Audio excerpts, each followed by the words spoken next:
Good morning, my dear children. In this video, we are going to discuss about demonetization and GST. Firstly, about demonetization. Demonetization, it was an initiative taken by the government of India in November 2016. This step, it was made an announcement as an announcement for tackling the different problems related with corruption, black money, terrorism, and circulation of fake currency notes in our economy. In this step of demonetization, the two largest denomination of our Indian currency notes, 500 rupees and 1000 rupees, were demonetized with an immediate effect. In other words, these notes were no longer made as a legal tender.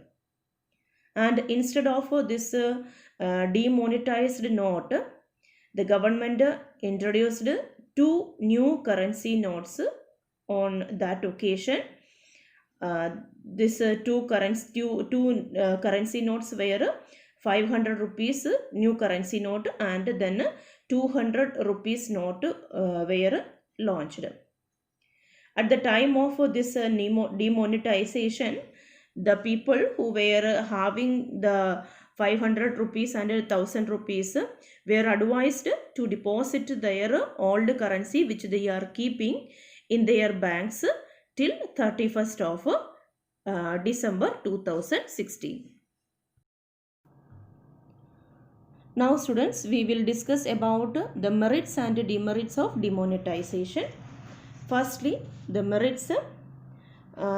As I told you, one of the objective that was to reduce the black money in the economy. I told you, na, like that. If we are discussing one of the merit, of course, it helped for reducing the flow of black money from our from our economy. That was one of the merit.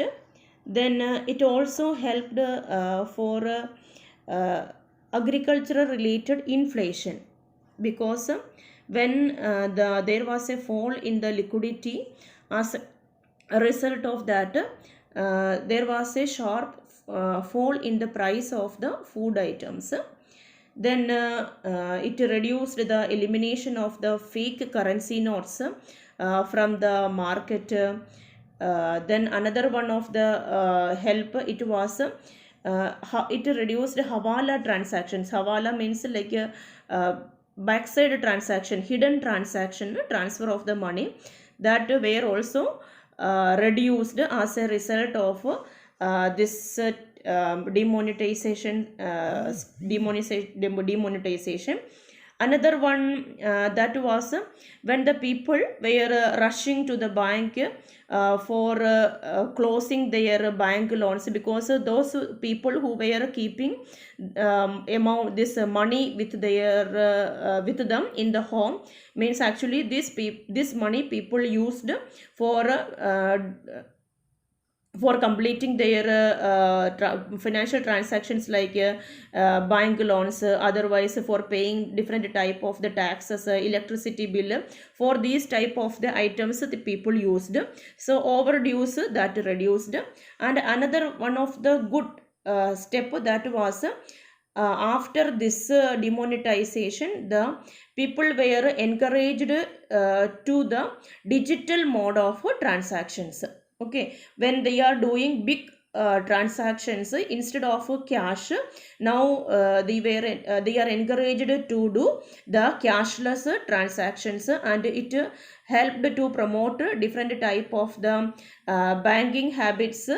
That was one of the main merit of the merit of this demonetization. And when we are discussing about demerits, actually it affected the economic growth, GDP growth, it affected, and there was a negative effect on the real estate, and also the point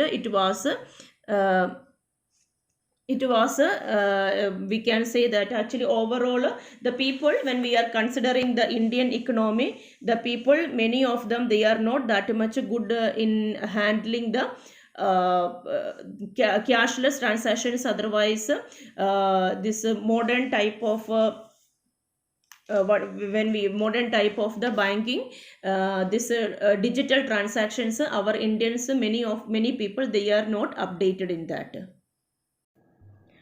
Now we are moving to the topic of goods and service tax, GST. The Parliament of India, it passed this goods and service tax Service Act in 2016, and it came into effect on July 2017. This goods and service tax introduced with the idea of providing a uniform tax structure across all part of the India.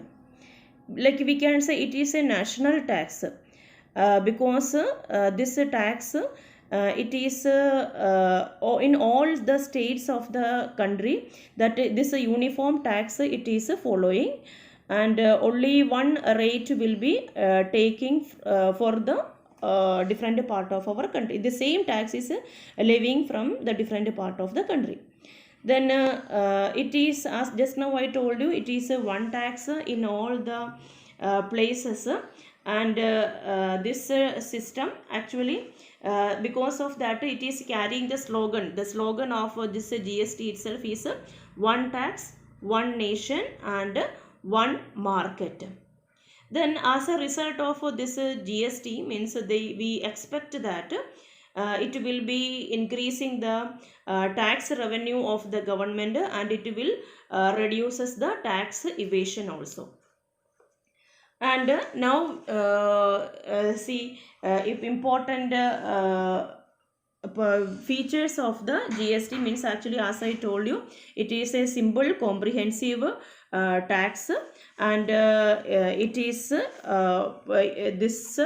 it is helping as one rate. It is charging from the same commodity. It is make it actually a unification it brought across the country. Now we will discuss about the structure of a GST.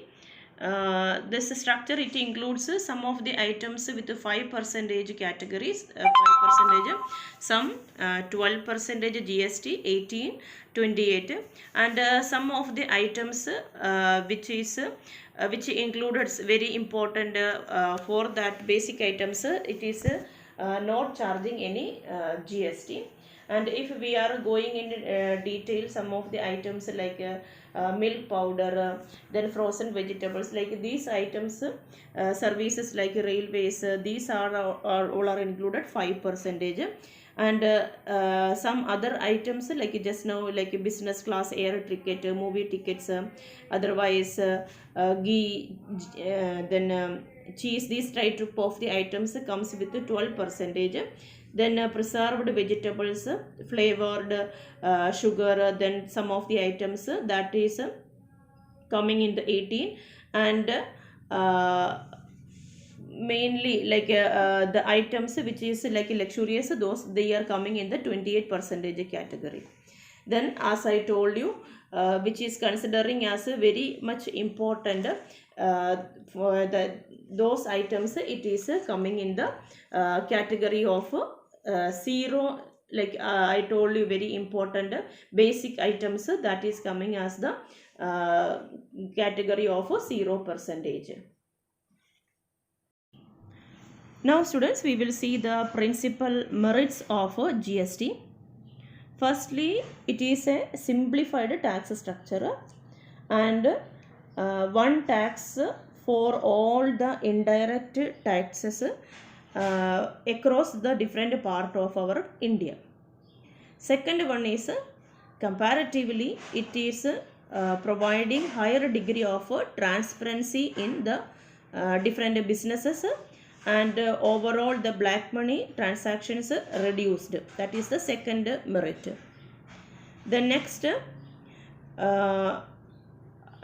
again and again we are saying it is a uniform tax structure. It is following all the parts of the country.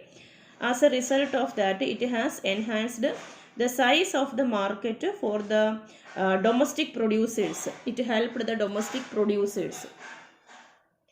Then the next one is GST raised, otherwise increased the government's revenue, as there is a higher degree of transparency in the business transactions. And when we are taking about the negative sides, otherwise demerits, the main point is that it is not cover all the goods produced in the country, like electricity, some of the items it is not included. And secondly, across the different goods and services, see, still the GST rates that is not finally settled, and some of the uncertainty that is going related with the GST counting in our economy. So this is about the GST and demonetization, which is included in our syllabus.